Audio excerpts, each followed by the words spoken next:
જય ગૌ માતા. ગઈકાલે તમે આ સંજીવી રસ બધાએ ટેસ્ટ કર્યો હતો? હા, કર્યો. તો શું અનુભવ આવ્યો તમારો? એમાં અનુભવ સાહેબ કે મારે ખાજ આવતી બંધ છે. ખાજ આવતી બંધ.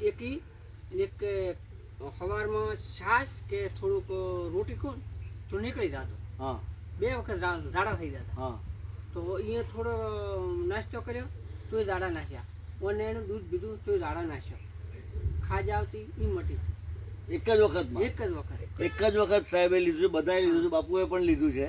બધાએ એક ખાલી ટેસ્ટિંગ કરવા પૂરતું ટેસ્ટ કરવામાં પણ એમને અત્યારે 10-20% કે 100% ફાયદો થયો.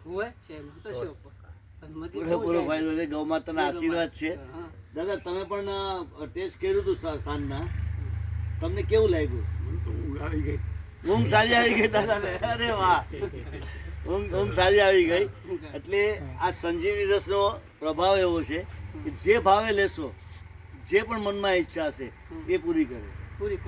મને તો દોડા મળી છે. જય ગૌ માતા. તો હવે આ બાપુને લખવું છે. બાપુ તમને વાત કરવી તો પણ હવે કટ કરો. હાથ બતાવો.